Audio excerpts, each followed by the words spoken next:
নমস্কার, আমি অ্যাস্ট্রোলজি তাপস আচার্য। আমার ইউটিউব চ্যানেল আপনাদের সবাইকে স্বাগতম। সেই সাথে 2025 আপনাদেরকেও স্বাগতম জানাই। বৃশ্চিক রাশির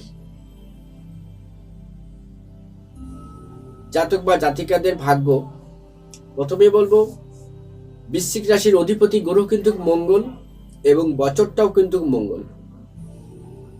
অতএব বৃশ্চিক রাশির অধিপতি গ্রহ হলো মঙ্গল, অর্থাৎ ক্যান্সার রাশি। অতএব 2025 জানুয়ারি মাস বৃশ্চিক রাশির ভিতরে একটা আমূল পরিবর্তন দেখা যাবে। এতদিন বৃশ্চিক রাশির জাতক বা জাতিকারা মায়ের আঁচল ধরেছিল,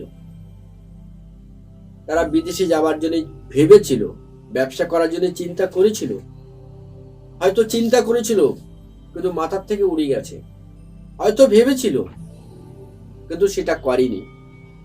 এই ভাবনার চিন্তার থেকে এবার তারা বেরিয়ে আসতে সক্ষম হবে এবং একটা ফায়ার করার মতন, একটা ফাইটিং করার মতন তাদের ভিতরে একটা এনার্জি, একটা মনোবৃত্তি তাদের ভিতরে তৈরি হবে যে এবার আমার সময় এসেছে, আমি কিছু করব।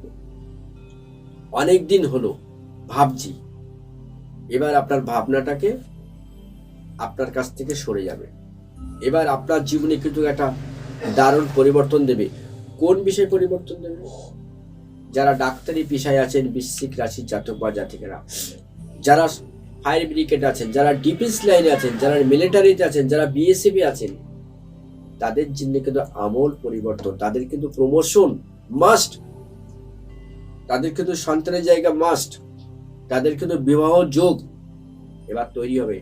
অনেকদিন যাবৎ সংসারে জীবনে ঢুকতে পারছেন না, সম্বন্ধ হচ্ছে কেটে যাচ্ছে, বিয়ে হচ্ছে না, সন্তান হচ্ছে না, এইসব কষ্টের ভিতরে একটা ডিপ্রেশন আছে। এবার এই ডিপ্রেশনটা আপনার জীবন থেকে কেটে যাবে। 2025 জানুয়ারি মাস বৃশ্চিক রাশির জাতক বা জাতিকাদের দারুণ যাবে। তবে আজকে এই পর্যন্ত, সবাই ভালো থাকুন, সুস্থ থাকুন, নমস্কার।